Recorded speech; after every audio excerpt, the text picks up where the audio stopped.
What's up, man? How we doing? Hey, Kenny. How you doing? Long time, brother. Remind him where he's at.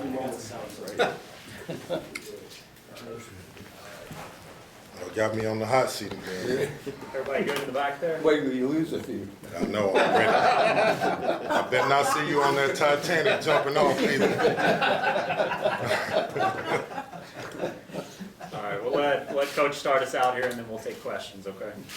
Guys, really excited about tomorrow for our players, for the women's program, for Louisville Live, for the community to come out. Really thankful for Jack. I think he's went public now and said he'll be a part of it. He's coming to support us. I think it's big for everybody, and it'll be the first time that we get to show that we can bring people together. Whether that's 10,000, 5,000, I don't really care. I want us all to come together. That's important. I think our players need it, both sides, women basketball and men. I want this community to know that for us on the men's side, it's not going to be perfect, but we're going to go out and fight as hard as we can every single day. So it's really important for me to say that. All right, we'll take questions. Just remember, if you can, turn on the microphone and then turn it off when you're done. Kenny, you get hired in the spring, and so there's a lot of stuff to get done between now and then, but now you're into the season part of the job, and I just wonder what it's been like for you to come here every day and run practices at Louisville and just be here doing this job. It's been both rewarding and frustrating, to be honest with you. Rewarding in the fact that I'm establishing a culture, and that culture, the reason I know it's good is because the players are on their knees. I can't make it through practice. Their eyes are saying it. This is hard. This is unbearable. That's how I know it's good. I'm changing the culture with a work ethic that's probably borderline impossible. I like that part of it. Same thing, I get frustrated. I want them to embrace it more. I want them to understand why I'm doing it. I want them to dominate a practice. After every practice, I'm asking, did the practice beat you or did you beat the practice? And so they're being challenged, and some of them are embracing it, and some of them are like, this is a lot. And you only can tell what character is through adverse situations. And that's what we're trying to do, establish who we are as players. I can't talk about another team. I can't talk about an opponent until I get players to conquer themselves. We get players to conquer themselves, then we can talk about being a unit and caring for each other, protecting each other, being a team. Then we can talk about an opponent. What's your take on where you are now versus maybe 7 months ago when you first got here? We have gotten better, a lot better, but we still got a long way to go. What does that mean? I can't put W's and L's on that. I can just tell you we've gotten better. We've gotten better as a unit. We've gotten better individually. We try really hard, but it's still, we need every person to get better and conquer themselves, to feel great about themselves. You talked about work ethic, Kenny. What kind of things have you asked them to do that you think they haven't been asked to do before, or some of them balk at and so forth? So imagine I put 2 minutes on the clock and I say you're running baseline to baseline, you gotta make 20 touches in 2 minutes. As soon as you finish, we put another 3 minutes on the clock and we say 3 players, drive, pass, shot. You make 10 in 3 minutes, you go on to the next. There are days you're doing it from a very fatigued state that you can barely stand up, less known drive the ball hard, less known hit a shooter in the shooting pocket, less known jump up and shoot the ball with confidence and hold your follow through with the correct technique. That takes time, but that's the type of things I'm asking them to do. Everything that I want them to do is from a fatigue state. I want them tired, then I want to see them executed. Coach, what can the fans expect from an offensive and defensive philosophy standpoint? I mean, what might it look like? Offensively, I think we have a group of guys that are long, athletic. We should be a great offensive rebounding team, which may mean we're going to miss a lot of shots. I don't know yet. But I expect to be a good post-up team. I expect, for me, passing is a component to offense that I really think is vital. Most people look at good offensive teams and they see the threes and they see the shooting.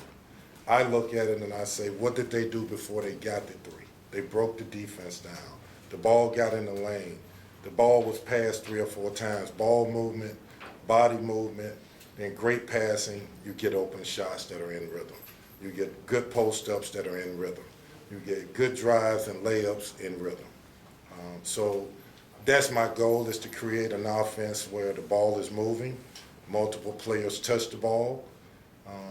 It'd be easy for me to say, okay, I want 2 or 3 guys to touch the ball and the other 2 don't.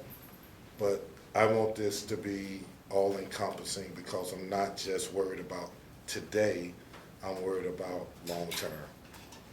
Kenny, you've mentioned a few times that you want this to be a defensive-minded team. Is this something that's pertinent to just this group of players, the collection of players you've assembled, or is that going to be a part of your overall culture at Louisville moving forward? I can say it to you like this: every successful team I've ever been a part of, they won off their defense. Now, that doesn't mean they weren't great offensive teams, but we won games off of defense. So the one thing that I know is that in order to win games and win on a high level, you better be defending. And you better be defending desperately. What that means is, if I don't get this stopped, the mentality is we die. That's how hard you have to play defensively. Kenny, outside of the basketball offices, obviously you have to do the speaking engagements and stuff when you're a head coach. But with the players, you've been an assistant for such a long time. How different is it in that relationship when you're one seat over? I've had a lot of talks about it being different. I can see players are apprehensive to coming and sitting down talking to me, but I encourage that. I won't, for example, Brandon came to me yesterday and said, Coach, I need to talk to you. What can I do more? I feel like I'm at this place. What do you see? I love that. I also like talking to their parents. What is your son saying to you? What is he, and then I'll go back and say, did he tell you that we're doing a book club, that we're reading? I'm making them read a chapter. Did he tell you that we're doing this, we're eating together, whatever it may be, watching film together on what good offense is, what good defenses are, and then listening to what their parents say, and then going back to the kid and say, why didn't you tell your mom this? Let them know what you're going through. Let them know how we're doing this. Let them know that you're enjoying it, or you wish it was more of this or that. Whatever it is, I want relationships. Relationships aren't one-sided. These players I have great relationships with, but there is a little bit of apprehension of coming to a head coach, and I'm trying to meet them halfway. So I'm going to them more. Kenny, you've talked about Ellis embracing Louisville basketball and how he's becoming your point guard. What have you seen from the other guys in case he gets injured or foul trouble, the other guards or forwards that in their ability to bring the ball up court and set the offense up? Again, I start with Fabio. Fabio's a good basketball player. Still have a lot to learn. I think, there's going to be a transition period with any guard that's coming out of high school that's trying to hold together a group. When before in high school, you just worried about you. I'm asking him to worry about everybody else. I'm asking him to know the 5 spot, the 4 spot, the 3 spot, the 2 spot, know their positions, be able to play their position. And that's different. He's a kid. But he's embracing it. He comes to work every day. He's fighting. Hersey Miller, I'm just asking him to be solid. Just be solid for me. I'll play you. I know what you'll give me defensively. I know the way your heart is. I know you work very hard. I don't care about talent level. I don't care that it may look like on paper that a guy may be way more talented than you. Will over skill. I'll take that. Do you remember back when you first started, when you played here, did you think at times it was unbearable and you couldn't do it? And are you doing this similar to the way Coach Crum did it, or have you come up with your own approach? A little bit of both, but I would say my own approach.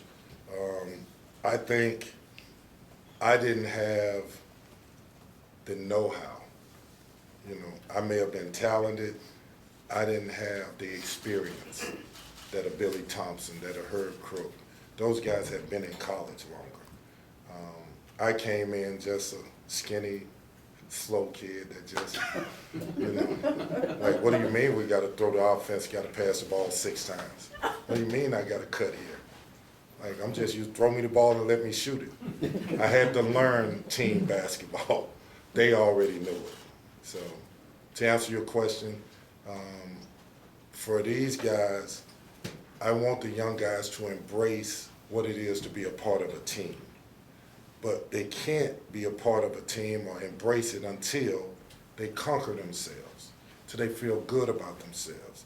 If you're insecure as a player, you're not worrying about what the other guys are doing. You're only concerned with, I missed that shot.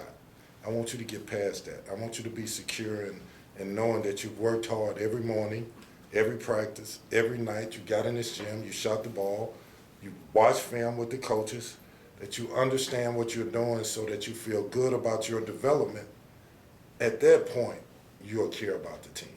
If you're insecure or not comfortable with where you are as a player with yourself, you'll never be comfortable with 4 others or 5 others or 10 others.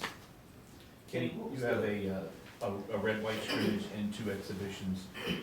What do you want to see out of those games? Kind of how will you use those games as far as to prepare for the season? Will you get, will everybody play a lot of minutes, or will you try to narrow it down to a starting 5 kind of thing? So for me, when I think about what's coming up ahead, the next few weeks, like you're talking about, the exhibition games, it'll be one of the first few times we get to truly evaluate.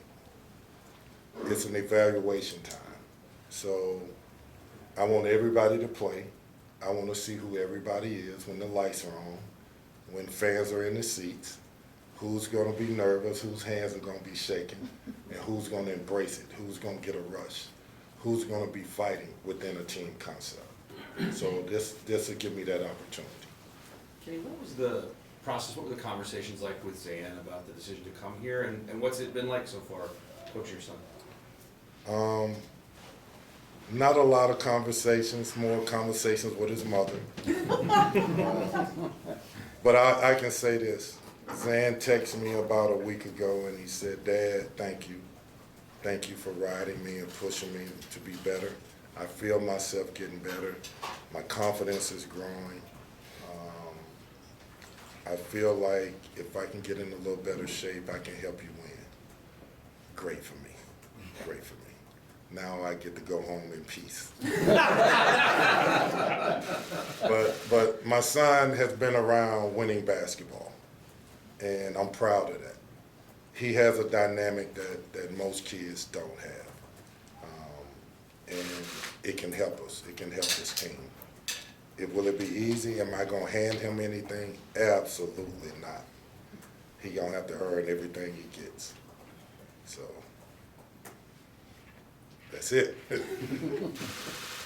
Kenny, what have you seen from JJ when you got here until now? And he's shown some flashes the last couple of years, but kind of struggled with consistency. What have you seen? I saw a kid whose confidence was wavering in the beginning. We addressed it. I saw a kid that was searching to find out who he is. I saw a kid that was maybe nervous about opening up and saying, look at me at who I am and tell me who I am or what I am or what type player I am. Now I see a guy that's growing. I see a guy, and about a week ago I said to the team, he made his conditioning times. And I said, did JJ make it? I know he made it. He was so proud to say, Coach, I made it. So I brought the team together and I said, guys, let me explain this to you. If I turn my back on J.J. Traynor right now, he liable to hit me in the back of the head with a hammer. I understand. He absolutely hates the way that I'm pushing him. It is not a choice for him. I'm not going to allow it to be a choice. But what he doesn't know, when I took this job, the perception that people had of him, I already knew who he was. And my job was to bring that piece that I knew out. And I'm going to do that. And the fact, and I said this to the group, I'm nervous about giving him praise because he may go back in that turtle shell.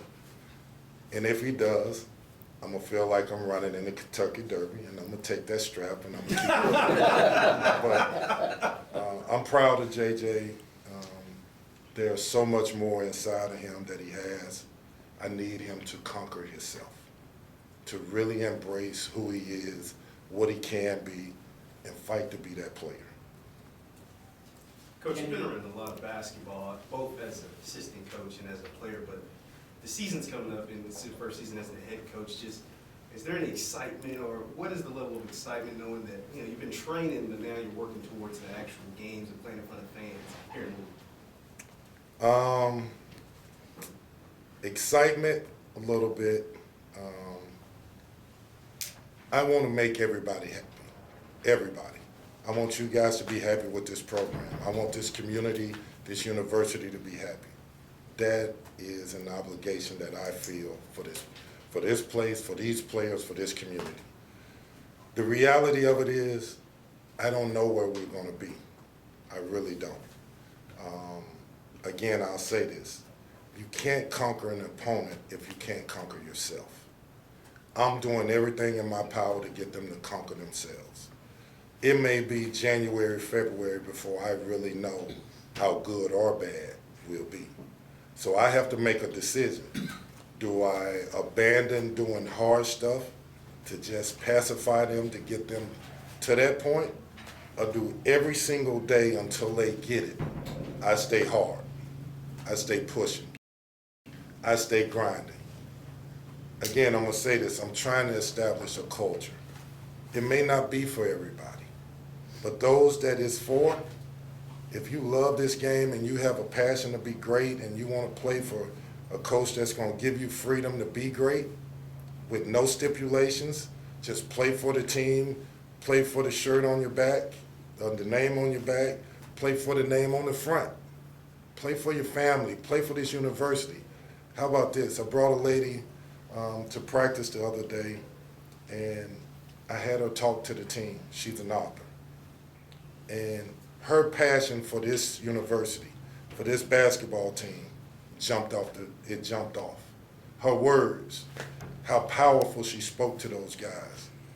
They need to know it's bigger than them.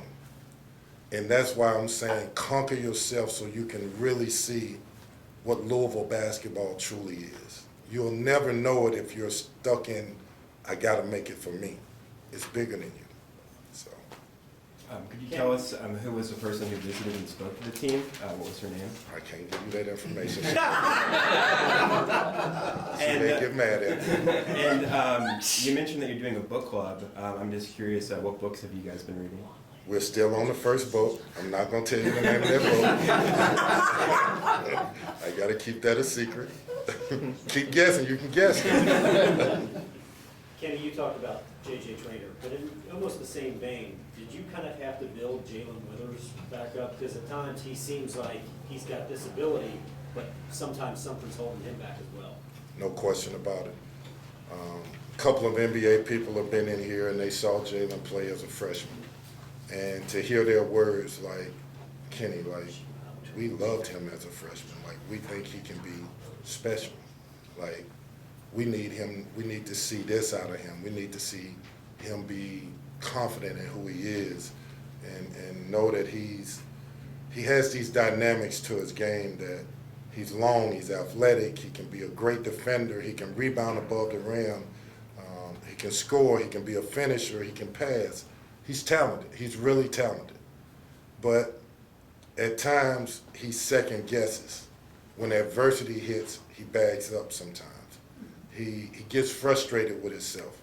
Well, I'm saying to him every day, what if you're our leader and you miss a shot and you throw the ball against the wall or you kick a ball out of bounds? You're our leader.